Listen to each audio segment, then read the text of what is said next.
क्रांतिकारी महामानव विज्ञानवादी विचारवंत जगद्गुरू रविदासजी महाराज यांची जयंती नांदेडच्या नायगाव तालुक्यातील नरसी शहरात उत्साहपूर्ण वातावरणात साजरी करण्यात आली आहे। यावेळी नरसीच्या मुख्य चौरस्त्यावरून गुरु रविदास प्रतिमेची भव्य शोभायात्रा काढण्यात आली आहे।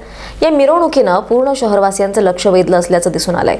हा जयंती सोहळा ज्येष्ठ पत्रकार तथा जयंती मंडळाचे अध्यक्ष गंगाधर गंगासागरे यांच्या पुढाकारातून साजरा झाला असून या कार्यक्रमाच्या अध्यक्षस्थानी श्रावण भिलवंडे हे होते, तर चंद्रप्रकाश देगलूरकर, संभाजी भिलवंडे, मधु गिरगावकर, प्रकाश भिलवंडे, रवींद्र भिलवंडे, सरपंच गजानन भिलवंडे, नामदेव फुलपगार, तुकाराम टोंपे, पद्माकर बापरे, पोलीस पाटील इब्राहिम बेग पटेल हे मान्यवर मंडळी यावेळी उपस्थित होते।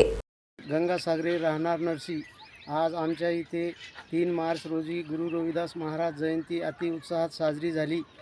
नरसी येथे आमचे अध्यक्ष गंगाधररावजी गंगासागरे पत्रकार यांच्या अध्यक्षतेखाली अतिउत्तम जयंती साजरी झाली। आम्ही त्यांचे मनापासून हार्दिक स्वागत। रविदास, मी गंगाधर गंगासागरे, गुरु रविदास जयंती मंडळ नरसी अध्यक्ष।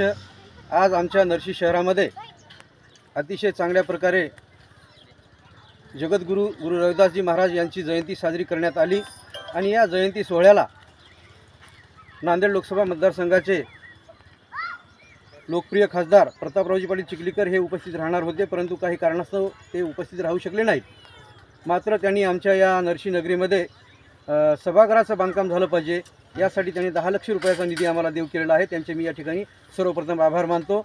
आणि आज या जयंती सोहळ्यासाठी या विचारमंचावर सन्माननीय श्रावण पाटील भिलवंडे आणि प्रमुख व्याख्याते चंद्रप्रकाश देगलूरकर यासह विविध मान्यवरांची उपस्थिती या ठिकाणी लाभली।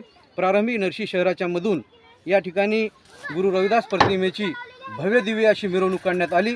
त्या प्रसंगी लेझिम पथक आणि माझे सर्व समाज बांधव यांनी अतिशय हर्षोल्लासामध्ये सहभाग घेऊन हा लक्षवेधी असा कार्यक्रम साजरा केलेला आहे। हा मिरवणूक या ठिकाणी अतिशय चांगल्या प्रकारची निघाली आणि हा जयंती सोहळा अतिशय चांगल्या प्रकारे साजरा झाला, त्याचा आम्हाला मनस्वी आनंद आहे। धन्यवाद। Tanaji Shelgaonkar, star Maharashtra news, Nanded.